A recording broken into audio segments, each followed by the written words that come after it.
সুপ্রিয় শিক্ষার্থী বন্ধুরা, আমি সালাত আমিন অনেক স্বাগতম জানাই তোমাদের টেকনিক ইজি এডুকেশনে। চলে আসলাম তোমাদের সামনে একটা বইয়ের সৃজনশীল কোশ্চেনের সমাধান নিয়ে, যেটা হচ্ছে তোমার বইয়ের 11.4-এ 24 নাম্বার সৃজনশীলটা। ওকে, তাহলে আমরা দেরি না করে শুরু করে ফেলবো। যেখানে উদ্দীপকে দেখো আমাদের বলে দেওয়া আছে যে একটি চতুর্ভুজের 4টি শীর্ষবিন্দু পি কিউ আর আর হচ্ছে এস। এতটুকুই ছিল আমাদের উদ্দীপকটা আমরা সৌজন্য সাপেক্ষে পড়ে ফেলছি। এখন সরাসরি চলে যাব আমরা সমাধানে। তো দেখো সমাধানে আমাদের যেটা বলছে পিএস রেখার সমীকরণের নির্ণয় করো।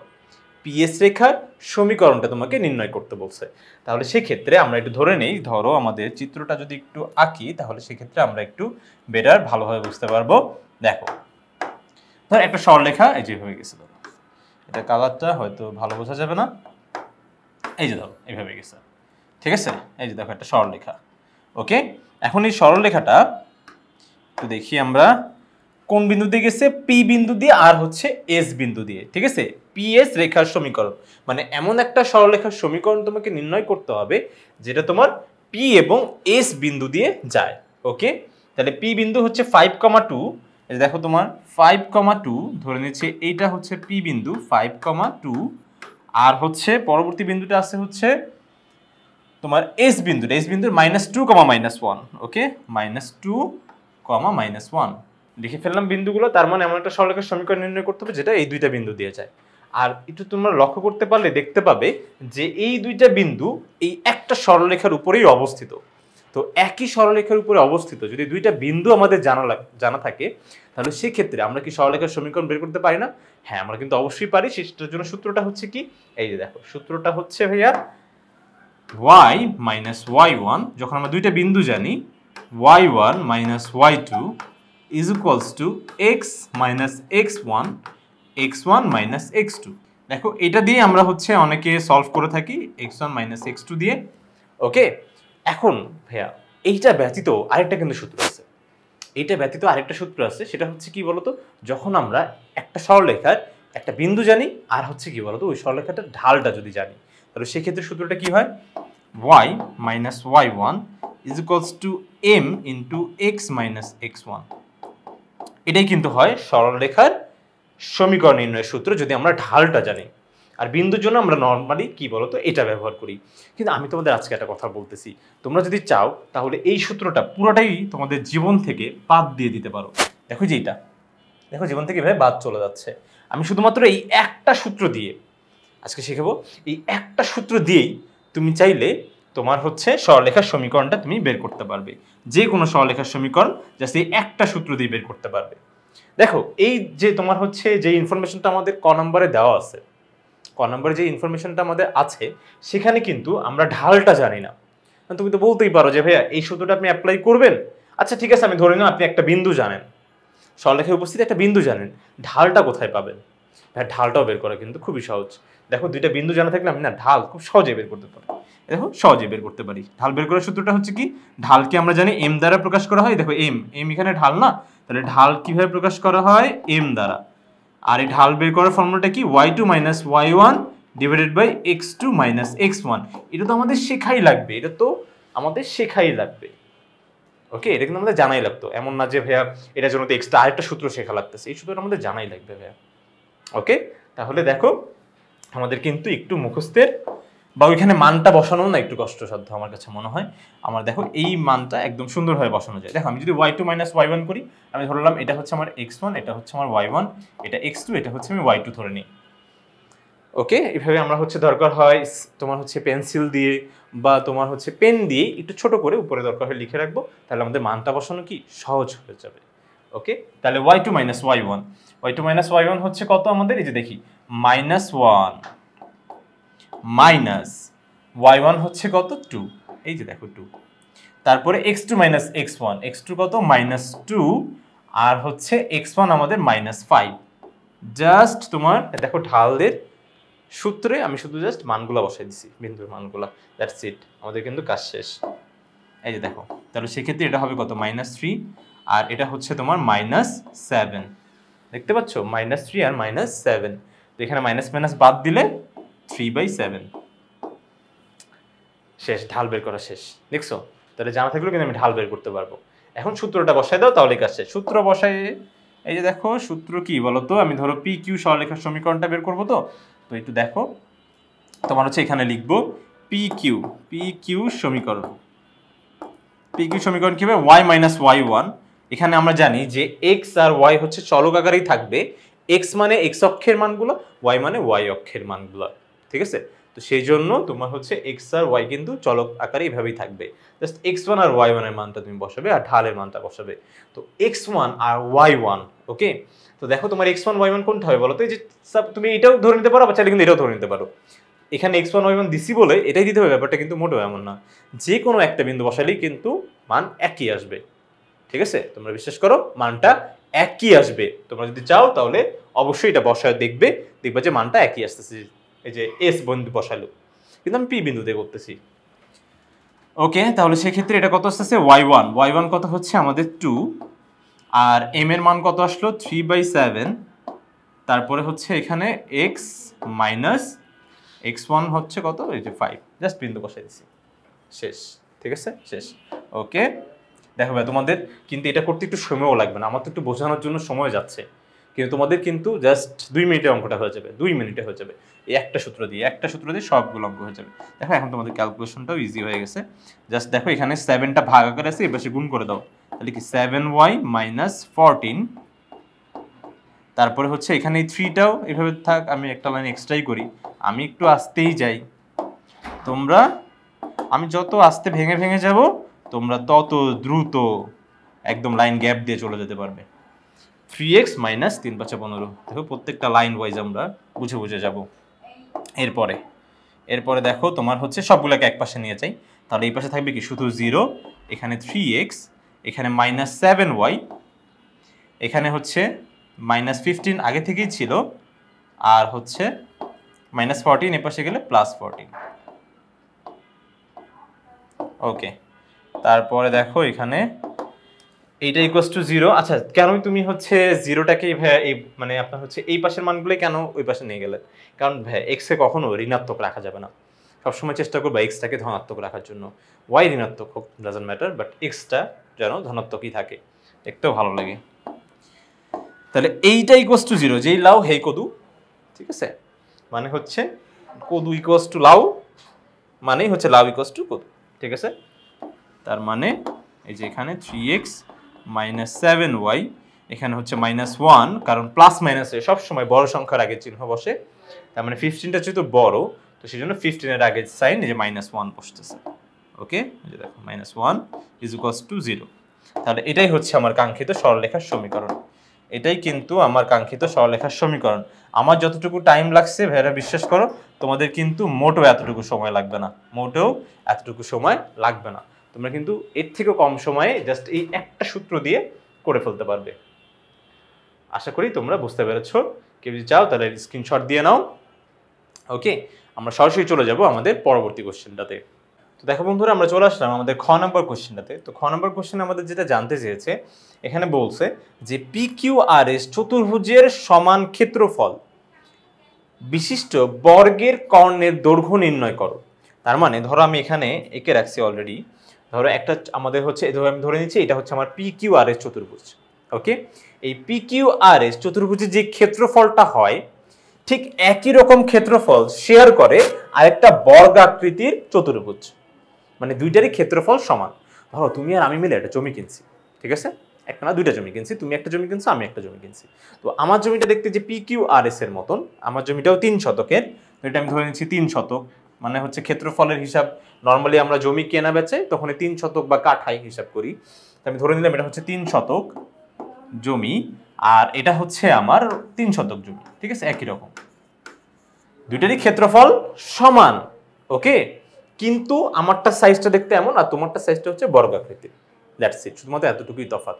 তার মানে আমার এই PQRS চতুর্ভুজের ক্ষেত্রফলটা যা, আমার এই যে এই বর্গাকৃতির একটা তোমার চতুর্ভুজ আছে তার ক্ষেত্রফল কি একই। এটা যদি হয়ে থাকে তাহলে সেই বর্গাকৃতির যে তোমার চতুর্ভুজ আছে তার কর্ণটা তোমাকে বের করতে বলছে। কি বলছে? কর্ণ বের করতে। তার মানে হচ্ছে যে দেখো এটা হচ্ছে আমাদের কর্ণ, এই দেখো বর্গাকৃতির যে চতুর্ভুজটা আছে তার কর্ণটা। আচ্ছা, তো যেহেতু আমাদের ক্ষেত্রফল সমান বলছে, ভাইয়া আমি তো পি কিউ আর এস চতুর্ভুজেরই ক্ষেত্রফল জানি না, তাহলে আমাকে প্রথমে কষ্ট করে পি কিউ আর এস চতুর্ভুজের ক্ষেত্রফলটা বের করতে হবে। ওকে, আচ্ছা, আর ক্ষেত্রফল যদি আমাদের বের করতে হয় ভাইয়া সবসময় মনে রাখবে, যখনই আমাদের এই যে এই 11 অধ্যায়ে চতুর্ভুজের কথা বলবে, আমরা চোখ কান বন্ধ করে আগে বিন্দুগুলা ছক কাগজে স্থাপন করে ফেলবো। ঠিক আছে, আমরা একটু সময় নষ্ট না করে বিন্দুগুলা ছক কাগজে স্থাপন করে ফেলবো। ওকে, তাহলে বিন্দুগুলা ছক কাগজে স্থাপন করলে কেমন দেখা যাবে? তো দেখো বন্ধুরা, এখন আমরা এই যে বিন্দুগুলা একটু দেখো, তোমার হচ্ছে ছক কাগজে স্থাপন করব। দেখো আমি একটা ছক কাগজ নিয়ে নিছি। এখন এই যে দেখো, তুমি একটা ব্যাপার লক্ষ্য করে দেখো যে এক্স অক্ষের পজিটিভ দিক কোনটা, ঋণাত্মক দিক কোনটা, মানে ধনাত্মক আর ঋণাত্মক দিকটা একটু বুঝে নাও।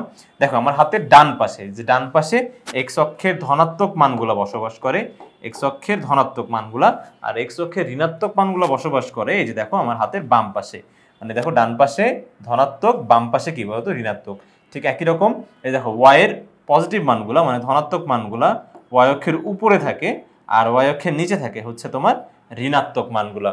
ওকে, আশা করি তোমরা এই ব্যাপারটা বুঝতে পেরেছো। এখন এই অনুপাতে আমি জাস্ট বিন্দুগুলো এখন বসাই দিব। ওকে, যেমন দেখো প্রথম আমার বিন্দুটা আছে হচ্ছে তোমার এই যে পি পি 5,2, তাহলে 5,2 কিভাবে বসাবো? এখানে এক্স এর মানও পজিটিভ, ওয়াই এর মানও পজিটিভ, তাহলে এক্স এর পজিটিভ মান হচ্ছে ডান দিকে আর ওয়াই এর পজিটিভ মান হচ্ছে কি উপরে। তাহলে আমি কতটুকু যাব? 5 ঘর যাব। দেখো আমরা জানি যে স্থানাঙ্কে যে তোমার প্রথমে থাকে এক্স এর মান, পরে থাকে কি বলতো ওয়াই এর মান, প্রথমে থাকবে ভুজ, তারপর থাকবে কোটি। ওকে, ব্যাপারটা হচ্ছে এরকম। তাহলে এক্স এর মান হচ্ছে 5, তার মানে 5 ঘর যাব, 1 2 3 4 5, আর হচ্ছে ওয়াই ঘরের মানে ওয়াই এর উপরের দিকে 2 ঘর যাব, তাই মানে এই দেখো এইটা হবে 5,2। ঠিক একই রকম ভাবে -3,2, তার মানে এক্স অক্ষের মান ঋণাত্মক, এক্স অক্ষের ঋণাত্মক মান বাম দিকে, আর হচ্ছে ওয়াই এর ধনাত্মক মানগুলো উপরে। তার মানে এখানে আসবে হচ্ছে 3 ঘর, 1 2 3 ঘর, আর উপরে যাব 2 ঘর। এই যে দেখো এটা, তাহলে এটা কত হলো? কিউ -3,2। আর হচ্ছে আর আর বিন্দু, দেখো আর বিন্দুটা কিভাবে বসাবো? এক্স অক্ষের মান পজিটিভ, তার মানে কি বলতো, এই যে তোমার ডান দিকে যাবে 1 2 3 4, দেখছো এক্স অক্ষের পজিটিভ মান বরাবর এই যে তোমার 4 ঘর গেছে। আর হচ্ছে ওয়াই এর মানটা এখানে ঋণাত্মক, তার মানে ওয়াই ঋণাত্মক মানগুলো কি কোথায় পাবে বলতো? নিচে পাবে, তাই তো? তার মানে 1 ঘর নিচে নামবে, এই যে দেখো 1 ঘর নিচে, মানে 1 2 3 4, আর হচ্ছে এখানে হবে -1। ঠিক আছে, তাহলে আমার বিন্দুটা কত? আর বিন্দুটা 4, -1। ঠিক একই রকম ভাবে দেখো এখানে এক্স এর মানও পজিটিভ, ওয়াই এর মানও সরি এক্স এর মানও নেগেটিভ, ওয়াই এর মানও নেগেটিভ। তাহলে এটা কত যাবে বলো তো? 2 ঘর বামে, আবার 1 ঘর নিচে যেখানে। এই যে দেখো আমরা কিন্তু আমাদের কাঙ্ক্ষিত চতুর্ভুজটা পেয়ে গেছি। ওকে, তাহলে এখন আমরা যে ব্যাপারটা লক্ষ্য করব, যদি আমরা এটা একটা চতুর্ভুজ বানাতে চাই একটা চতুর্ভুজ হিসেবে, তাহলে দেখো কি হচ্ছে। এই যে দেখো এইটা, এই যে এটা যোগ করে দিচ্ছি। ঠিক আছে, যোগ করে দিচ্ছি। এই যে এটাই হচ্ছে আমার কাঙ্ক্ষিত চতুর্ভুজ। এখন এই চতুর্ভুজের আমাকে ক্ষেত্রফলটা বের করতে হবে। ঠিক আছে, চতুর্ভুজের ক্ষেত্রফল তো আমরা জানি, যদি 4টা বিন্দু দেওয়া থাকে, জাস্ট এটাকে ঘড়ি কাঁটার বিপরীত দিকে ঘোরালে আমি যে বিন্দুগুলা পাই, ঘড়ি কাঁটার বিপরীত দিকে ঘোরালে বলতে এই যে দেখো তোমার হচ্ছে আমি কি ধরো পি বিন্দু থেকে শুরু করলাম, পি থেকে এই যে দেখো ঘুরে এই পাশে আসলাম। এটা যদি আমাদের ঘড়ি হয়, দেখো ঘড়ি ঘড়ি ঘড়ি, এটা যদি ঘড়ি হয় তাহলে এটা হচ্ছে ঘড়ি কাঁটার দিকে ঘোরা বোঝায়, আর এটা হচ্ছে ঘড়ি কাঁটা বিপরীত দিকে। তোমরা যদি তোমাদের পাশে যদি কোনো ঘড়ি থেকে থাকে তাহলে লক্ষ্য করবে ঘড়ি কাঁটাগুলো কি দেখো এই যে ডান দিকে ঘুরে। আমি যদি বাম দিকে ঘুরে যদি বিন্দুগুলো নেই, তাহলে দেখো এই যে বাম দিকে ঘুরে, তাহলে আসবে কি পি কিউ এস আর, পি কিউ এস আর। ওকে, তাহলে আমি পি কিউ এস আর চতুর্ভুজের ক্ষেত্রফলটা এখন বের করব। ঠিক আছে, তাহলে ক্ষেত্রফল কিভাবে বের করব? এই যে দেখো, ওকে এই যে আচ্ছা, তাহলে আমি এটা এখন ছক কাগজটা আমি চেঞ্জ করে দিলাম, তোমরা তো ছক কাগজ এটা স্থাপন করেই ফেলবে। আচ্ছা, তাহলে এখন দেখো এটা কিন্তু আমি সরাই রাখছি, এগুলো আমার হচ্ছে আপাতত একটু দরকার নেই, এগুলো একটু মুছে দিচ্ছি, এটাও একটু মুছে দিচ্ছি। দেখো এখন আমি ক্ষেত্রফলটা বের করব, তাই তো? তাহলে দেখো ক্ষেত্রফল বের করতে কিন্তু খুবই সহজ। কিভাবে বের করব? এই যে দেখো তোমার হচ্ছে, আচ্ছা এটাও কিন্তু দরকার হচ্ছে না, তুমি জাস্ট দেখো যে তোমার ঘড়ি কাঁটা বিপরীত দিকে ঘুরতেছে কিনা, সেটা আমি দিয়ে রাখলাম আপাতত। এই যে দেখো তোমার হচ্ছে পি কিউ চতুর্ভুজ পি কিউ এস আর এর ক্ষেত্রফল। ঠিক আছে, এর ক্ষেত্রফল, ক্ষেত্রফল কি হবে বলতো? প্রথমে একটা হাফ থাকবে, কখনোই ভাববে না শুধুমাত্র ত্রিভুজের জন্য হাফ হয়। তোমার চতুর্ভুজ বলুক, পঞ্চভুজ বলুক, যাই বলুক না কেন, সবসময় কিন্তু এই সূত্রে অবশ্যই হাফই থাকবে। এরপরে আমরা একটা নির্ণায়ক সাইন দিব। দেখো এটা নির্ণায়ক সাইন। হ্যাঁ, নির্ণায়ক সাইন দেওয়ার পরে কি করবো, এক এক করে বিন্দুগুলো বসাবো। সবসময় এক্স এর মানগুলো থাকবে উপরে আর ওয়াই এর মানগুলো থাকবে নিচে। এক্স এর মানগুলো উপরে থাকবে আর ওয়াই এর মানগুলো থাকবে নিচে। মানে দেখো এক্স এর মান কত, এখানে 5, ওয়াই এর মানটা কত 2, তাহলে যে এখানে লিখবো 5 আর এখানে লিখবো 2। তারপরে ওয়াই এর মান কত -3 আর হচ্ছে এই যে সরি ওয়াই এর মান না, এক্স এর মান হচ্ছে -3 আর ওয়াই এর মানটা কত বলতো 2, এটা লিখবো। তারপরে হচ্ছে আবার এক্স এর মান কত হচ্ছে -2 আর হচ্ছে -1, ঠিক আছে। জাস্ট এক্স এর মানগুলো থাকবে উপরে আর ওয়াই এর মানগুলো থাকবে কি বলতো নিচে, এছাড়া আর কিচ্ছু করতেছে না এখানে। ওকে, তাহলে হচ্ছে এটা দেখো, এটা মুছে দিব না অবশ্যই, এটাকে একটু সরাই ফেলি। আচ্ছা, ওর ওয়াই কে রেখে চলে গেছে, ওর ওয়াই কেটাও ওর কাছে দিয়ে দাও, এই যে ঠিক আছে। আচ্ছা, যেন তোমার হচ্ছে অ্যাডজাস্ট না হয়ে যায়। ওকে, তাহলে হচ্ছে -2 -1 আর এরপরে হচ্ছে কি বলতো 4 -1। দেখতেছো এক্স এর মানগুলো দেখো, এক্স অক্ষের মানগুলো সব উপরে হচ্ছে, ওয়াই অক্ষের মানগুলো কি বলতো নিচে হচ্ছে। এরপরে কত হবে বলতো, এই যে তোমার, আচ্ছা এই পর্যন্ত তাহলে আমি চলে আসলাম। এখন একটা ব্যাপার আমাকে লক্ষ্য করতে হবে। ধরো ভাইয়া, ধরো তুমি ধরো ভাইয়ারা, বন্ধুরা তোমরা একটু দেখো, এই যে দেখো, এই যে দেখো, এই বিন্দু থেকে তুমি ধরো যাত্রা শুরু করছো, এই বিন্দু থেকে যাত্রা শুরু করছো, এখান থেকে তুমি কিউয়ে গেলা, এই দেখো কিউয়ে আসছো। তারপরে তুমি গেছো হচ্ছে কোথায় বলতো, এসে গেছো, এই দেখো এই এসে গেছো। তারপরে তুমি আরে, তারপরে আরে। এখন আরে গিয়ে তুমি যদি থেমে যাও, দেখো তো তোমার চতুর্ভুজটা কমপ্লিট হয়েছে? তোমার যাত্রার পুরো চতুর্ভুজটা কি তুমি কমপ্লিট করতে পারছো? না, পুরো চতুর্ভুজ কিন্তু কমপ্লিট হয় নাই। দেখো এখনো কিন্তু এই যে এই লাল অংশটুকু বাদ আছে। তাহলে এটা যদি তোমাকে ফিল আপ করতে হয়, করতে হলে তোমাকে কি করতে হবে বলো তো, এই যে দেখো আবার কিন্তু যেই বিন্দু থেকে শুরু করছো ওই বিন্দুতে ফিরে যেতে হবে, ফিরে যেতে হচ্ছে, দেখছো ফিরে যেতে হচ্ছে। তার মানে যেই বিন্দুতে তুমি স্টার্ট করবা ওই বিন্দুটা তোমাকে আবার লেখা লাগবে, না হলে কিন্তু তুমি চতুর্ভুজ, ত্রিভুজ, পঞ্চভুজ যাই বলো না কেন ওইটা কিন্তু তুমি পাবে না। ওকে, আচ্ছা তাহলে এখানে কিন্তু যে 5 2 লেখা লাগবে। আচ্ছা, এখন আমি এই ব্যাপারটা মুছে দিতে পারি। তো দেখো বন্ধুরা, আমরা হচ্ছে এখন আমাদের নির্ণায়কের কাজটা সম্পূর্ণ করলে আমরা কিন্তু ক্ষেত্রফলটা পেয়ে যাচ্ছি। তাহলে নির্ণায়কটা আমরা কিভাবে করব, এই যে দেখো একটু লক্ষ্য করো, একটু মনে রাখবা ভাইয়া, এইটা আমরা একটা গল্পের মাধ্যমে মনে রাখবো। গল্পটা হচ্ছে কি, একটা সফলতার গল্প। যে সফলতার গল্পটায় প্রথমে ছিল অনেক ব্যর্থতা, একে একে আমি ধরো অনেকবার ব্যর্থ হয়েছি, ঠিক আছে। ধরো ভাইয়ারই এটা গল্প, তাহলে ভাইয়া একে একে অনেকবার ব্যর্থ হয়েছে, দেখা যাচ্ছে যে কাজটাই করতে নিয়েছে সেখানেই কিন্তু সে ব্যর্থ হয়ে গেছে। তাহলে সেই ক্ষেত্রে ঠিক একই রকম এই আমারই মতন এরাও এরাও একে একে দেখো প্রথমে হবে ব্যর্থ, দেখছো ওরাই হচ্ছে আমার সফলতার গ্রাফ শো করে। তাহলে ব্যর্থতা মানে হচ্ছে কি ডাউনফল। ডাউনফলটা কিভাবে হয় দেখো, উপর থেকে তুমি সাই করে নিচে নেমে আসছো, ঠিক আছে, নিচে নেমে আসছো যেইভাবে। তো আমরা প্রথমে এইভাবে এদের মতনই নির্ণায়কের কাজ কি হবে বলতো, এই যে ব্যর্থতা আকারে আড়াআড়ি এই যে গুণ করা, ঠিক আছে, যে উপর থেকে নিচে এইভাবে আড়াআড়ি গুণ করা। তো আমি দেখি এটা গুণ করলে কত হবে বলতো 10।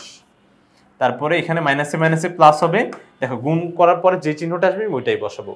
তারপর 3 অক্ষে 3, ঠিক একই রকম মাইনাসে মাইনাসে প্লাস 2 আর 4 দুগুণা 8, ঠিক আছে। তাহলে একে একে এতবার ডাউনফল আমরা দেখলাম, এতবার ব্যর্থ হয়েছি, এবার একটু পজ নেওয়ার সময় চলে আসছে। পজ মানে একটু থেমে একটু চিন্তা করি আসলে আমার কোথায় ভুল হচ্ছে, কিভাবে আমরা এখন কামব্যাক দিতে পারি, কিভাবে। তাহলে একটু ভাবার জন্য একটু সময় নিলাম, একটু পজ দিলাম, একটা মাইনাস দিয়ে, একটু মাইনাস দিয়ে এখন একটু ভাববো কিভাবে ভাববো যে কি কি ভুল হয়েছে।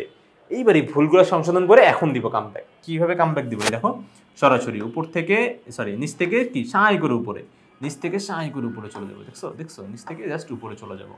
এটা মাইনাস দিয়ে এখন আমি নিচ থেকে উপরে গুণ করব। এখন আমার টার্গেট থাকবে কি উপরে যাওয়া, ওকে উপরে যাওয়া। তাহলে সেক্ষেত্রে একেবারে উপরে না, লেভেলে, একটু লেভেলে থাকতে হবে।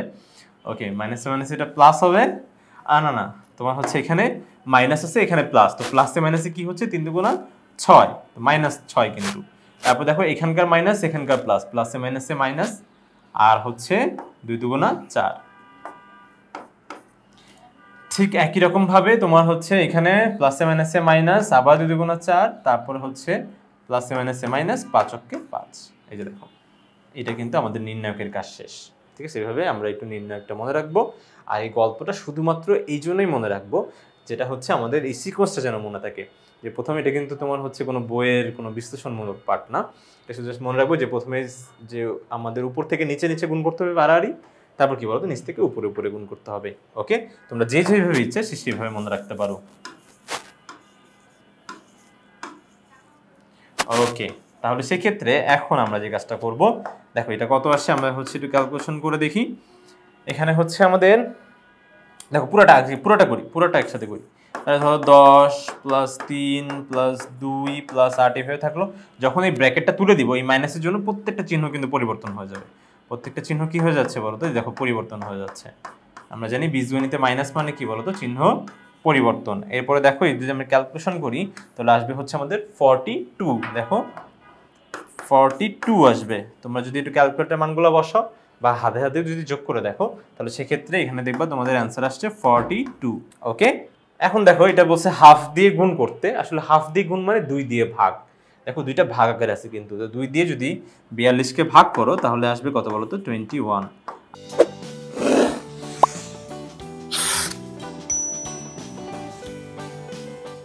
দেখো বন্ধুরা, আমরা কিন্তু ক্ষেত্রফল পেয়ে গেছি। এখানে অবশ্যই আমরা এই যে এই কথাটা কিন্তু অবশ্যই লিখব, সেটা হচ্ছে কি এককটা, একক। এখানে কিন্তু আমাদের অবশ্যই এককটা দিতে হবে। ওকে, তো আমরা জানি ক্ষেত্রফলের ক্ষেত্রে আমরা কি লিখি বলতো, বর্গ একক লিখি, বর্গ একক। এখানে যদি দূরত্ব যদি দেওয়া থাকতো সেন্টিমিটার বা মিটারে তাহলে বর্গ মিটার বা বর্গ সেন্টিমিটার লিখতাম। আচ্ছা, এটা কিন্তু লিখাই লাগবে। যদি তোমরা এটা লিখতে যদি পরীক্ষার হলে একটু মিস করে যাও তাহলে সেক্ষেত্রে কিন্তু বেশ কিছু মার্ক কর্তন হওয়ার প্রবল সম্ভাবনা থাকবে। তো আশা করি তোমরা সেটা চাও না। তো সেক্ষেত্রে এখানে কিন্তু অবশ্যই বর্গ একক লিখবা। আর যদি দূরত্ব থাকে, মানে দূরত্ব যদি বলে তাহলে সেক্ষেত্রে ওখানে জাস্ট একক লিখলেই হয়ে যাবে। ওকে, এখন কথা হচ্ছে ভাইয়া যে আমরা কিন্তু আমি যে জমিটা কিনছিলাম তার ক্ষেত্রফল পেয়ে গেছি 21 বর্গ একক। 3 শতক ছিল না, ওটা ছিল 21 বর্গ এককের একটা জমি। এখন আমার জমির ক্ষেত্রফল যা, তোমার যে বর্গাকৃতির জমি সেটার ক্ষেত্রফল তো একই, তাই না? দেখো তোমার যে বর্গাকৃতির জমি আমি ধরেছি এটা, তাহলে এখন এই যে তোমার যে বর্গাকৃতির জমি আছে এই বর্গাকৃতির জমির একটা বাহু আমি এ ধরে নিচ্ছি। মনে করি যে আমার যে এই যে বর্গাকৃতির যে জমিটা আছে তার মানে আমার এই বর্গক্ষেত্র যে ক্ষেত্রফলটা, তো সেটা যদি আমি বের করতে চাই সেটা আসলে বের করা লাগবে না, অলরেডি চলেই আসছে। তাহলে বর্গাকৃতির একটা বাহু আমি ধরে নিই, যে বর্গক্ষেত্রে মানে বর্গাকৃতির যে বর্গক্ষেত্রটা আছে সেই বর্গক্ষেত্রের এক বাহু সমান সমান এ। ঠিক আছে, এক বাহু সমান সমান এ একক ধরে নিব। ঠিক আছে, একক অবশ্যই দিব কারণ এটা তো দূরত্ব ধরতেছি, তাহলে সেক্ষেত্রে এটা কিন্তু এ একক হবে। তাহলে এ একক যদি হয় তাহলে সেক্ষেত্রে আমরা জানি যে বর্গের ক্ষেত্রফলটা কিভাবে জানি বের করে। এই যে দেখো বর্গের ক্ষেত্রফল, এটা যদি এ হয় এটাও যদি এ হয় তাহলে কি হয় বলো তো, বাহু গুণ বাহু, বাহু গুণ বাহু। তাহলে ক্ষেত্রের ক্ষেত্রফল কত হবে, বর্গক্ষেত্রের ক্ষেত্রফল হবে এ স্কয়ার। ঠিক আছে, এ স্কয়ার, এত বর্গ একক আমরা দিতে পারি, এত বর্গ একক। ক্ষেত্রফলে কিন্তু অবশ্যই বর্গ এককটা লিখতে হবে। আশা করি তোমরা বুঝতে পেরেছো। দেখো বর্গ একক লিখে দিছি। এখন দেখো প্রশ্ন মতে, দেখো এটার হচ্ছে ক্ষেত্রফল এ স্কয়ার। তাহলে প্রশ্ন কি বলছিল, এটার ক্ষেত্রফল যা মানে তোমাদের জমির ক্ষেত্রফল যা আমার জমির ক্ষেত্রফল একই। তার মানে হচ্ছে তোমাদের জমি এ স্কয়ার আর আমার জমির ক্ষেত্রফল হচ্ছে কত, 21। ওকে, এখানে কিন্তু আমরা বের করছিলাম, দেখো 21 বর্গ একক। অতএব এ ইকুয়ালস টু কত হবে, দেখো এখানে আছে স্কয়ার যদি সাইড চেঞ্জ করে তাহলে এই পাশে গেলে √21 হয়ে যাবে, √21। দেখো √21 একটা পূর্ণবর্গ সংখ্যা না, সেহেতু এটাকে কিন্তু আমরা যদি রুট করি তাহলে সেক্ষেত্রে একটা সুন্দর মান পাবো না। সুন্দর মান মানে কি, একটা দশমিক দিয়ে একটা মান চলে আসবে।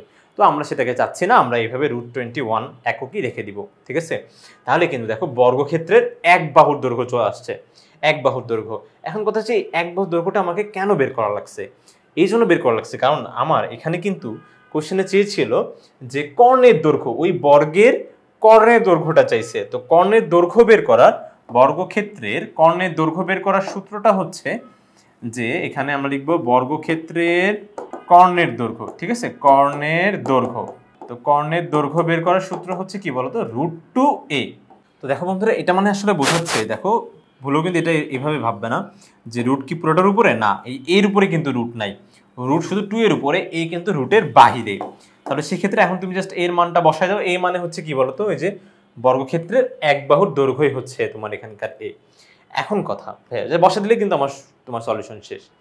কিন্তু আমরা যারা কিছু এই যে স্টুডেন্ট আছি, আমরা যারা এই যে তোমার সূত্রটা একটু মনে রাখতে আমাদের একটু কষ্ট, সূত্র আমরা এত ভালোভাবে মনে রাখতে পারি না, তাহলে সেক্ষেত্রে তারা একটু চেষ্টা করি ভাইয়া, এই প্রশ্নটা কিন্তু সলিউশনের প্রশ্ন না, তোমরা যদি চাও তাহলে এই প্রশ্নটুকু স্কিপ করে দিতে পারো। শুধুমাত্র যারা এই সূত্রটা মনে রাখতে চাচ্ছে না তারা একটু দেখো, তারা দেখো ভাইয়ারা আমাদের জন্য একটা ব্যবস্থা আছে। এই যে দেখো, ধরো এটা হচ্ছে একটা বর্গ, ঠিক আছে, এটা আমি ধরে নিচ্ছি একটা বর্গ, আর এই বর্গের যে কর্ণটা, বর্গের কর্ণ তো এই যে ধরো এই যে বর্গের কর্ণ, এই যে এটা হচ্ছে আমি ধরে নিচ্ছি আমার বর্গের কর্ণ, ঠিক আছে। এখন এই কর্ণটা বুঝো কিন্তু, হ্যাঁ, এই কর্ণটা যদি আমি বের করতে চাই, আমরা জানি যে বর্গ প্রত্যেকটা কোণ কি বলতো, সমকোণ। বর্গের প্রত্যেকটা কোণ কি বলতো, সমকোণ। মানে কত ডিগ্রি, 90 ডিগ্রি, ঠিক আছে, মানে হচ্ছে 90 ডিগ্রি। এটা একটু ভালো লাগতেছে না, ওকে, তাহলে কত ডিগ্রি বলতো, 90 ডিগ্রি। তাহলে সেক্ষেত্রে দেখো এই যে এই পোর্শনটুকু, এটা কিন্তু একটা সমকোণী ত্রিভুজ হয়ে গেছে। তুমি যদি দেখতে পাচ্ছ, দেখো এটা একটা সমকোণী ত্রিভুজ হয়ে গেছে কিন্তু, ওকে। এই সমকোণী ত্রিভুজের এটা যদি বাহু হয়, একটা বাহু, আর এটা যদি তোমার হচ্ছে আরেকটা বাহু হয়, তাহলে সেই ক্ষেত্রে দেখো এটা কিন্তু অতিভুজটা, দেখছো এই কর্ণটাই কিন্তু অতিভুজ। তো সেই ক্ষেত্রে সমকোণী ত্রিভুজের ক্ষেত্রে আমরা কিন্তু এটা সূত্র জানি, এই সূত্রটা আমরা সবাই জানি, মানে এটা আসলে আলাদা কোনো কিছু বলারই না। পিথাগোরাসের যে সূত্রটা একদম আমাদের মুখস্থ, যে অতিভুজ স্কয়ার ইকুয়ালস টু, অতিভুজই কিন্তু কর্ণ, কর্ণ কর্ণ, এই দেখো এই কর্ণ স্কয়ার ইকুয়ালস টু আমি বলতে পারি কি বলতো, এই দেখো বাহু স্কয়ার, দেখো এই যে একটা বাহু, বা এটা লম্ব বলতে পারো, বা এটা ভূমি বলতে পারো, তাহলে কাজ হয়ে যাবে।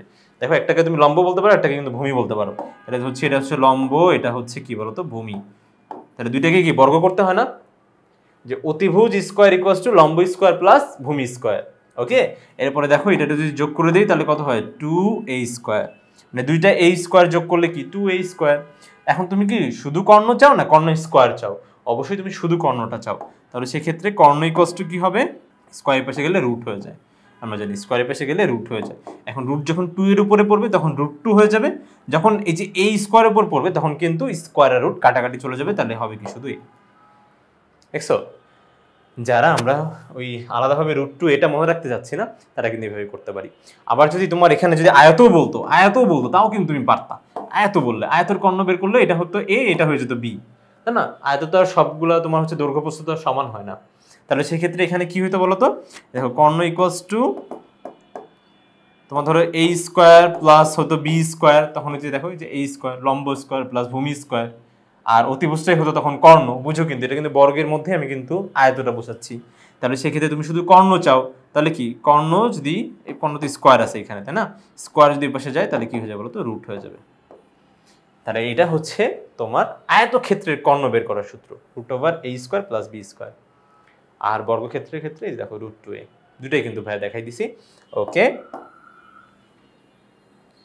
যার যেটা খুশি সে সেটা ভাবে মনে রাখতে পারে, আর কেউ যদি সূত্র মনে রাখতে পারে তাহলে তো ওয়াও একটা ব্যাপার। তাহলে সেক্ষেত্রে √2 আর হচ্ছে তোমার এর ভ্যালু কত বলতো, √21। আমরা জানি যে পুরোটার উপরে তোমার যেহেতু গুণাকারে আছে, তাহলে রুট পুরোটার উপরে দিয়ে 2 × 21 করলে 42। এটাই হচ্ছে এত একক, অবশ্যই একক দিতে হবে, নাহলে সেক্ষেত্রে কিন্তু ওই যে মার্ক কেটে কুটে সারে শেষ করে দিবে, ঠিক আছে। তো সেই জন্য আমরা অবশ্যই এখানে কিন্তু এককটা দিবই, আর কর্ণর কিন্তু এটা দৈর্ঘ্য, তো দৈর্ঘ্যের ক্ষেত্রে অবশ্যই জাস্ট একক দিলেই হবে, আর ক্ষেত্রফলের ক্ষেত্রে বর্গ একক। আশা করি তোমরা এটা বুঝতে পেরেছো। এখন আমরা চলে যাব আমাদের গ নাম্বার কোশ্চেনটাতে। তো দেখো বন্ধুরা, আমরা কিন্তু এখন চলে আসছি আমাদের গ নাম্বার কোশ্চেনটাতে।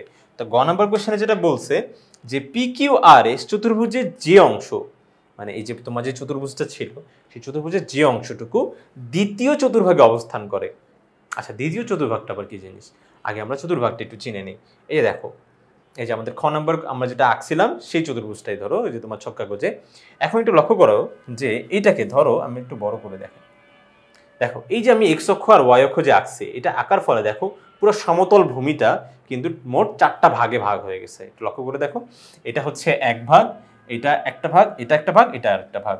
তো এই অনুপাতেই হচ্ছে তোমার এই যে 4টা ভাগকে নামকরণ করা হয়েছে কিভাবে জানো, ঘড়ি কাঁটার বিপরীত দিক থেকে ঘুরে নামকরণ করা হয়েছে, ওকে। ঘড়ি কাঁটার বিপরীত দিক থেকে ঘুরে, তাহলে বিপরীত দিক থেকে ঘুরলে দেখো এটা হয় হচ্ছে তোমার প্রথম চতুর্ভাগ। দেখো প্রথম, এই দেখো এইভাবে এইভাবে ঘড়ি কাঁটার বিপরীত দিক থেকে, হাতের বাম দিক থেকে। এটা হচ্ছে আমাদের দ্বিতীয় চতুর্ভাগ, এটাকে একটু ছোট করে দিই। দেখো এটা হচ্ছে আমাদের দ্বিতীয় চতুর্ভাগ, এটা হচ্ছে আমাদের তৃতীয় চতুর্ভাগ, এটাকেও ছোট করে দেই, ঠিক আছে? তৃতীয় চতুর্ভাগ, আর এটা হচ্ছে চতুর্থ চতুর্ভাগ। ওকে, এটার নাম হচ্ছে চতুর্থ চতুর্ভাগ। ওকে, তাহলে এটাকে আমরা একটু ছোট করে নেই, দাঁড়াও। আর এটাকেও, ঠিক আছে? আচ্ছা, তো আমার কোশ্চেনে যেটা বলছে যে পুরো চতুর্ভুজের যে অংশটুকু দ্বিতীয় চতুর্ভাগে অবস্থান করে, দ্বিতীয় চতুর্ভাগে তার ক্ষেত্রফল নির্ণয় করতে বলছে। তো পুরো চতুর্ভুজের দেখো এই যে দ্বিতীয় চতুর্ভাগে আসলে এই অংশটুকুই, আমি একটু তোমাদের ভালোভাবে বোঝার জন্য এই যে দেখো আমি একটু ডট ডট দিয়ে দিই, হ্যাঁ, অনেকগুলো ডট ডট দিয়ে দিই, তাহলে দেখো তোমরা স্পষ্টভাবে দেখতে পাবে, ঠিক আছে? তোমাদের চোখের সামনেই তোমরা দেখতে পাবে। এটা কিন্তু পরীক্ষার হলে ব্যাপারটা কিন্তু ম্যান্ডেটরি না, এটা কিন্তু করা লাগবে না, শুধুমাত্র তোমরা যেন দেখতে পাও যে আসলে কতটুকু অংশ দ্বিতীয় চতুর্ভাগে পড়ছে আর আমাকে সেই অংশটুকুর ক্ষেত্রফলটা আসলে বের করতে হবে। তাহলে এইবার তুমি যে ব্যাপারটা লক্ষ্য করতে পারবে সেটা হচ্ছে, এই দেখো এটাকে একটু উপরে তুলে দেই, হ্যাঁ, এবার একটা ব্যাপার তুমি লক্ষ্য করে দেখো, তোমাকে যদি চতুর্ভুজের ক্ষেত্রফল বের করতে হয় তাহলে কিন্তু অবশ্যই এদের শীর্ষবিন্দুগুলো জানা লাগবে। কি বিন্দুগুলো জানা লাগবে? শীর্ষবিন্দুগুলো। তো শীর্ষবিন্দু কোনগুলা? এই যে দেখো এই যে একটা শীর্ষবিন্দু, এই শীর্ষবিন্দুটা তুমি জানো। আবার দেখো এটাও একটা শীর্ষবিন্দু, এই শীর্ষবিন্দুটা কিন্তু তুমি জানো। এটা হচ্ছে কি বলতো? মূল বিন্দুটা। দেখছো এক্স অক্ষ আর ওয়াই অক্ষ যেখানে মিলিত হয় সেটাকে কি বলে বলতো? মূল বিন্দু। মূল বিন্দু হচ্ছে ও 0,0। এখানে এক্স এর মানও 0, ওয়াই এর মানটাও কত বলতো? 0। আর এইবার দেখো আর শীর্ষবিন্দু কোনটা? এই যে দেখো এই যে একটা শীর্ষবিন্দু, এটা তো মূল বিন্দু 0,0। এই যে এখানে এক্স এর মানও 0, ওয়াই এর মান 0, একটু আগেই আমরা হচ্ছে বললাম। এরপরে দেখো এই যে দেখো এই বিন্দুটা, এই দেখো এই বিন্দুটা আর এই বিন্দু হচ্ছে একটা শীর্ষবিন্দু, ঠিক আছে? দুইটা, একটা একটা। একবার যদি আমি চতুর্ভুজের শীর্ষবিন্দুগুলো পেয়ে যাই তাহলে ওই যে চতুর্ভুজের ক্ষেত্রফল নির্ণয়ের সূত্রটা, ঠিক আছে, জাস্ট অ্যাপ্লাই করলে হয়ে যাবে না? তাহলে আমাকে কিন্তু আগে শীর্ষবিন্দুগুলো এখন জানা লাগবে। তো শীর্ষবিন্দুগুলো আমি কিভাবে পাবো একটু দেখি। এই দেখো এখন আমি হচ্ছে এখান থেকে চিত্রটা আমাদের কাছে এই পাশে থাক, তাহলে আচ্ছা চিত্রটা আরেকটু সামনে নিয়ে আসি। দেখো আমাদের এই যে রেখাংশটা, এই যে দেখো তোমার হচ্ছে কিউএস রেখাংশটা এক্স অক্ষকে ছেদ করতেছে বলে, কিন্তু আগে কিন্তু ছিল না বিন্দুটা, কিন্তু এই যে দেখো তোমার দেখো এস কিউ রেখাংশটা এই এক্স অক্ষকে ছেদ করছে বলে কিন্তু এই যে এই বিন্দুটা উৎপন্ন হয়েছে, দেখতে পাচ্ছ? তারপর দেখো এই যে এখানকার এই যে পি কিউ রেখাংশটা তোমার ওয়াই অক্ষকে ছেদ করছে বলেই কিন্তু তোমার এই যে এই বিন্দুটা উৎপন্ন হয়েছে। তাহলে সেক্ষেত্রে ভাইয়া তোমাকে যদি এই বিন্দুগুলো বের করতে হয় তাহলে এই যে এই রেখাংশের সমীকরণটা তোমাকে বের করতে হবে। এখন তোমরা অনেকেই কোশ্চেন করবা যে ভাইয়া সরলরেখার সমীকরণ তো জানি, রেখাংশেরও কি সমীকরণ আছে? হ্যাঁ অবশ্যই আছে। কেন? কারণ সরলরেখা একটা অংশই হচ্ছে কি বলতো? রেখাংশ। সরলরেখায়ের অংশ রেখাংশ, রেখায়ের অংশ রেখাংশ। তাহলে সেক্ষেত্রে সরলরেখার যদি আমাদের সমীকরণ থাকে তাহলে অবশ্যই রেখাংশরও আছে। এখন কথা হচ্ছে রেখাংশের সমীকরণ কেন বের করতে যাচ্ছেন? দেখো ভাই সমীকরণে ওই যে এক্স অক্ষ আর ওয়াই অক্ষটা থাকে না, তো ওই যে তোমার চলক আকারে যে এক্স আর ওয়াই থাকে ওইটা মানে কিন্তু এক্স অক্ষ ওয়াই অক্ষ। তাহলে সেই ক্ষেত্রে এখানে কিন্তু আমার একটা বিন্দুর স্থানাঙ্ক বের করতে হলে ওই এক্স অক্ষ আর ওয়াই অক্ষের মানগুলোই কিন্তু লাগে। তো সেক্ষেত্রে আমি সমীকরণটা বের করতে পারলেই কিন্তু এই যে দেখো এই বিন্দুগুলোও পেয়ে যাব, দেখো বিন্দুগুলোও পেয়ে যাব, ঠিক আছে? আচ্ছা বিন্দুগুলো একটু নামকরণ করে দিই। এইটা নাম করে দিই আমি হচ্ছে এম, আর এটা নামকরণ করে দিচ্ছি আমি এন, ঠিক আছে? তোমরা চাইলে তোমার হচ্ছে এ বি যে কোনো কিছু দিতে পারো, হ্যাঁ, যেহেতু এখানে পি কিউ আর এস আছে এ বিও দিতে পারো। আমার পছন্দ হলো এম এন, আমি এম এনই দিলাম, ঠিক আছে? আচ্ছা, তো এখন দেখো আমরা হচ্ছে সমীকরণটা বের করব। ওকে, এক এক করে সমীকরণগুলো বের করব। এটা এখন জাস্ট সাইডে থাক। আমরা প্রথমে ধরো বের করতে যাচ্ছি যে এই যে দেখো আমাদের এস কিউ সমীকরণটা, এস কিউ সমীকরণ। ওকে, এস কিউ সমীকরণ। তো সমীকরণটা আমরা এইভাবে বের করব। এই যে দেখো আমরা হচ্ছে একটু আগেই ক নম্বরে যেটা শিখছি যে just y minus y1 is equals to m into x minus x1। এই একটা সূত্র দিয়েই কিন্তু আমরা দুইটা বিন্দু জানা থাকলেও কিন্তু এই যে সরলরেখার সমীকরণটা বের করে ফেলতে পারবো, ঠিক আছে? তাহলে এটার জন্য শুধু জাস্ট ঢালটা জানা লাগবে। তো আমরা এখান থেকে ঢাল m ইকুয়ালস টু কি বলতো? y2 minus y1, y2 minus y1। আচ্ছা এটা লিখেই ফেলি দরকার হয়, y2 minus y1 x2 minus x1। এখান থেকে তুমি যে কোনো একটা বিন্দুকে চাইলে ধরে নিতে পারো। তো দেখো আমরা সূত্রটা লিখে ফেললাম। এখন যেহেতু আমি এস কিউ যাচ্ছি তো আমি এখান থেকেই একটু ধরে নিচ্ছি, এটাকে আমি x1 y1 ধরে নিচ্ছি, এটাকে আমি x2 y2 ধরে নিচ্ছি। তাহলে সেক্ষেত্রে y2 মাইনাস y1 তার মানে কি 2 মাইনাস মাইনাস 1, মাইনাস মাইনাস 1। এরপরে হচ্ছে আমার x2 মাইনাস x1, x2 হচ্ছে কত? যে এখানকার মাইনাস 3 আর এখানকার মাইনাস মাইনাস 2। দেখো এখানে তোমার যে সূত্রের মাইনাস কিন্তু আলাদা আর স্থানাঙ্কের মাইনাস কিন্তু আলাদা। সূত্রের মাইনাস আছে বলে আমি স্থানাঙ্কের মাইনাস দিব না, ব্যাপারটা কিন্তু মোটো এমন না, তাহলে কিন্তু আমাদের ভুল হয়ে যাবে। ওকে, মাইনাসে মাইনাসে প্লাস, তাহলে 2 + 1 কত 3, আবার এখানে হচ্ছে মাইনাসে মাইনাসে প্লাস হচ্ছে কিন্তু -3 আর হচ্ছে +2। তো সবসময় যোগ বিয়োগে বড় সংখ্যার আগে চিহ্ন বসে, তাহলে কত হচ্ছে বলো তো -1, -1, ঠিক আছে। তো -1 মানে কত -3। তাহলে সেক্ষেত্রে দেখো আমরা কিন্তু এই দেখো একবারে যে সূত্র বসালেই কাজ শেষ। মানে যে কোনো একটা বিন্দু বসে, আমি কিউ বিন্দুটা বসাচ্ছি, এই যে এই সরলরেখার যে কোনো একটা বিন্দু বসালেই হবে। ওকে, তাহলে আমি এখানে কিউ বিন্দুটা বসাই দিই, তাহলে এখানে y1 কত 2, m কত -3, এরপরে x - x1, x1 হচ্ছে কত আমাদের ওই যে দেখো আরেকটা -3, তাহলে একটু সেকেন্ড ব্র্যাকেট দিয়ে যে -3 লিখে দিব। ওকে, তাহলে y -2, তাহলে -3, এটা হচ্ছে এভাবেই থাক, আমি একটু লাইন এক্সট্রা করেই করে দিচ্ছি। মাইনাসে মাইনাসে প্লাস, তোমাদের কিন্তু মোটো এতটুকু সময় লাগবে না। -3x, আর এটা হচ্ছে প্লাসে মাইনাসে মাইনাস, তিন দিকে সবগুলোকে এক সাইডে নিয়ে চলে আসছি, তাহলে হচ্ছে এটা y -2, আর এখানে থাকতেছে +3x, সাইড চেঞ্জ করলে অবশ্যই কি হয়ে যাবে বলো তো, চিহ্নগুলো চেঞ্জ হয়ে যাবে, এটা -9 হয়ে যাবে। এরপরে দেখো একটু সাজিয়ে লিখবো 3x + y, দেখো তোমার 9 থেকে -2 চলে গেলে কত +7 = 0। দেখো আমরা কিন্তু সরলরেখার সমীকরণটা পেয়ে গেলাম। এখন সরলরেখার সমীকরণ দিয়ে আমার কাজটা কি, তোমরা দরকার হয় এখান থেকে একটা স্ক্রিনশট নিয়ে নাও, আমি মুছে দিচ্ছি। কাজটা কি, আমার বিন্দুটা বের করতে হবে, ওই যে দেখো এই এন বিন্দুটা বের করতে হবে। স্ক্রিনশট দিয়ে এখন আমি মুছে দিচ্ছি এটা। ওকে, এস কিউ সরলরেখার সমীকরণ। এখন দেখো তুমি একটা এবার লক্ষ্য করে দেখো যে এস কিউ সরলরেখার সমীকরণ যেটা তুমি পাইছো, যে দেখো সৌমি মানে সমীকরণ।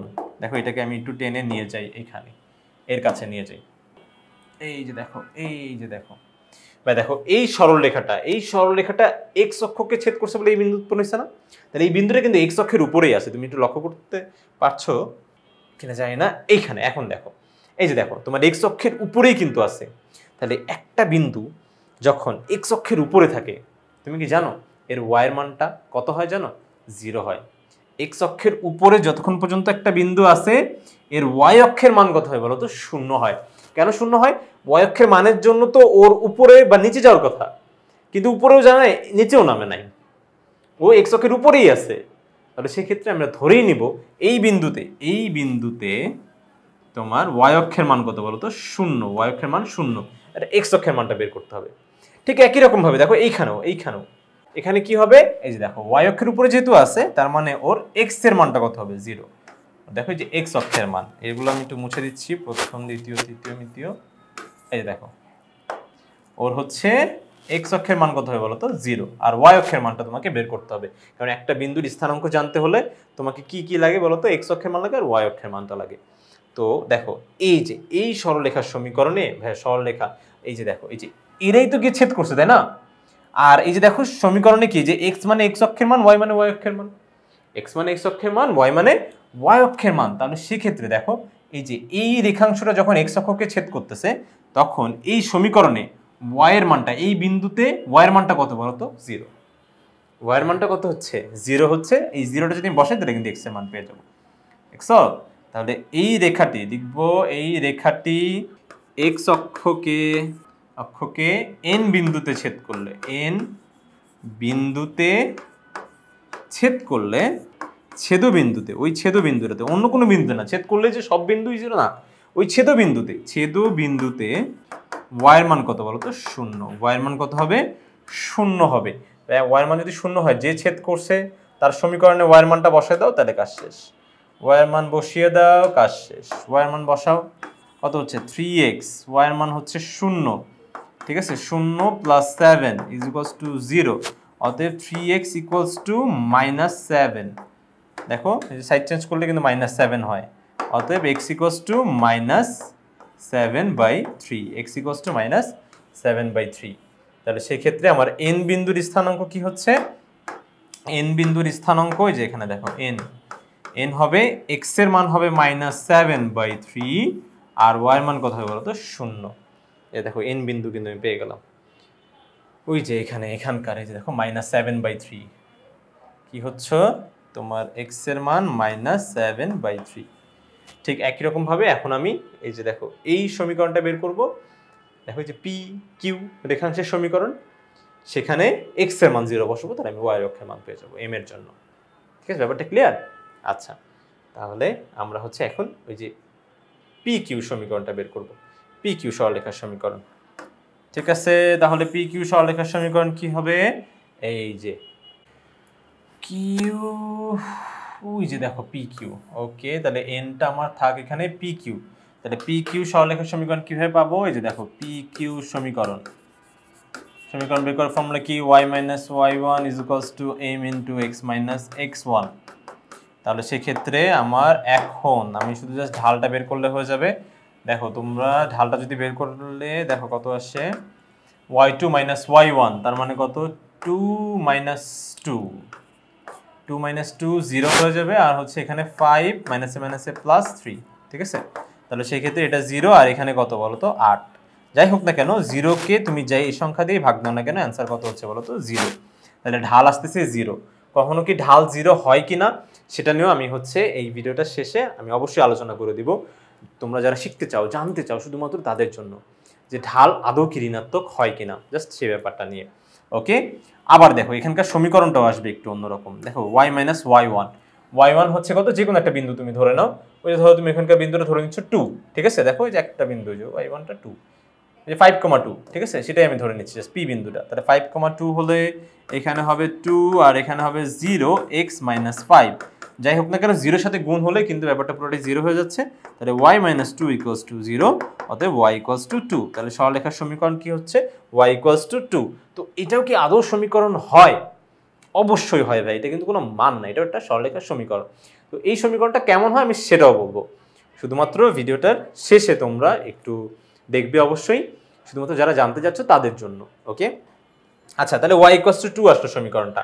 এখন দেখো এই সরলরেখাটাই যখন হচ্ছে, এই দেখো তোমার হচ্ছে y = 2, খুব সুন্দর একটা ব্যাপার হয়, সেটা হলো কি, এখন আর x এর মানটা আর বসানোর কোনো দরকারই নেই। কারণ কি জানো, এই বিন্দু তুমি x এর মান জানো 0, আর y এর মান তো অলরেডি আসছে 2। পুরো সমীকরণে y এর মানই তো 2, তার মানে এখানকার এই বিন্দুটা হবে কি বলতো? 2। এই বিন্দুটা হবে হচ্ছে 2। এই যে দেখো 2, 0,2। ঠিক আছে, x অক্ষের মান 0, y অক্ষের মান 2। ঠিক আছে, আচ্ছা, তো এই সমীকরণগুলো আসলে হয় কিনা সেটা নিয়ে আমরা অবশ্যই আলোচনা করবো। আচ্ছা, এখানে কিন্তু তোমার -7/3 ছিল। ওকে, -7/3 লিখে দিলাম। এখন আমি হচ্ছে বিন্দুগুলা নিয়ে আমার ক্ষেত্রফলটা বের করলে কাজ শেষ। জাস্ট ক্ষেত্রফলটা বের করবো, দ্যাটস ইট, শেষ হয়ে যাবে। দেখো যদি বিন্দু জানা থাকে তাহলে ক্ষেত্রফল কিভাবে বের করে, আমি জাস্ট বিন্দুগুলা বসাই দেই এক এক করে। দেখো এখান থেকে দেখে দেখে বিন্দুগুলা বসাবো। দেখো বন্ধুরা, আমরা হচ্ছে বিন্দুগুলা লিখে ফেললাম। এই দেখো আমরা হচ্ছে এর আগে শিখে ফেলছি যে প্রথমে হয় x এর মান, তারপরে কি y এর মান, আর অবশ্যই বিন্দুগুলো ঘুরে কাটা বিপরীত দিকে ঘুরাইতে হবে। তাহলে দেখো যে বিপরীত দিকে ঘুরে আমি কি পেলাম? o m q আর হচ্ছে n। বুঝছো কিন্তু o m q n একটু বড় করলে যদি আমরা দেখি, দেখো o m q তারপর হচ্ছে n। ঠিক আছে, তাহলে এখন আমার কাজ কি? এই যে দেখো এটা আমি রাখবো না অবশ্যই।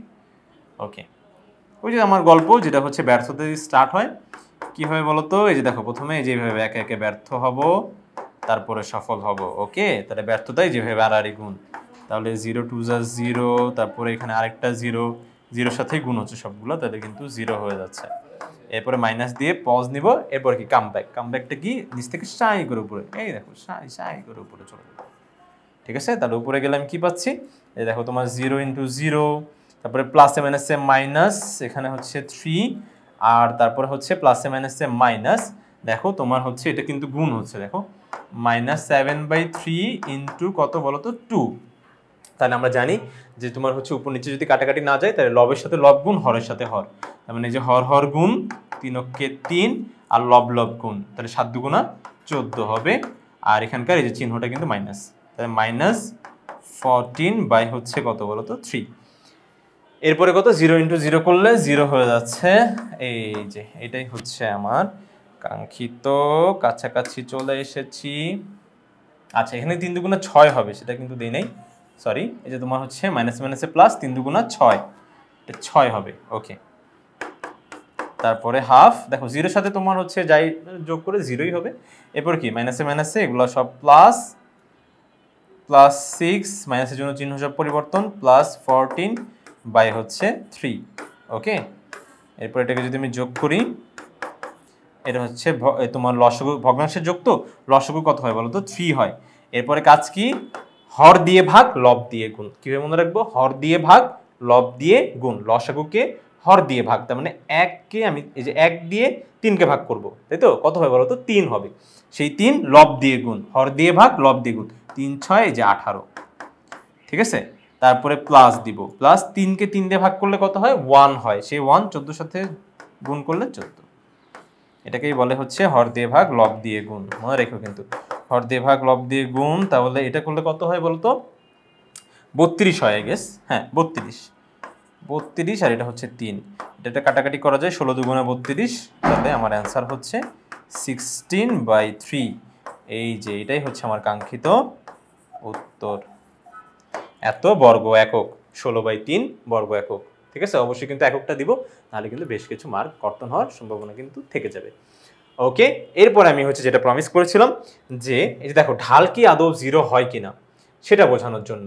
তো ভাইয়া এটা মনে রেখো যে কোনো সরলরেখা আছে, এখানে তো দরকার নাই। ঢালের সংজ্ঞাটা জানো কি, ঢালের সংজ্ঞা হচ্ছে কোনো সরলরেখা এক্স অক্ষের ধনাত্মক দিকের সাথে যে কোণ উৎপন্ন করে তার ট্যানজেন্টই হচ্ছে ঢাল। তার মানে ঢালকে আরেকটা ভাবে প্রকাশ করা যায়, সেটা হচ্ছে কি বলতো ট্যান থেটা দিয়ে, ট্যান থেটা। ওকে, ট্যান থেটাও কিন্তু ঢাল প্রকাশের একটা মাধ্যম। কারণ কি, কারণ হচ্ছে তোমার এই যে সংজ্ঞাটা আবার বলি, এক্স অক্ষের ধনাত্মক দিকের সাথে, এটা যদি হয় তোমার এক্স অক্ষ, এটা যদি হয় ওয়াই অক্ষ, তাহলে এক্স অক্ষের এই দেখো ধনাত্মক দিক কোনটা জানো, ঘড়ির কাঁটার বিপরীত দিকটা। এই যে ঘড়ির কাঁটার বিপরীত দিকের সাথে যেই কোণ উৎপন্ন করে, যেই কোণ, সেই কোণটা যদি থেটা হয়, তাহলে সেই কোণের ট্যানজেন্ট ওই যে সাইন কস ট্যান পড়ছি না, ওই ট্যানের পুরো নামটা, ভালো নাম হচ্ছে ট্যানজেন্ট। আমাদের সবারই থাকে না, একটা ভালো নাম থাকে, একটা ডাক নাম থাকে। তো আমাদের ভালোবেসে আমরা ওই যে ট্যানজেন্টটাকে ট্যান ডাকি। ঠিক আছে, তাহলে তার ট্যানজেন্ট মানে যে ট্যান থেটাটাই হচ্ছে কি বলতো ঢাল। তাহলে এটাও কিন্তু ঢাল প্রকাশে একটা মাধ্যম। তো যে ধরনের সরলরেখা একদম এক্স অক্ষের সমান্তরাল, এক্স অক্ষের সমান্তরাল ব্যাপারটা কি ভাই একটু বুঝাই বলেন।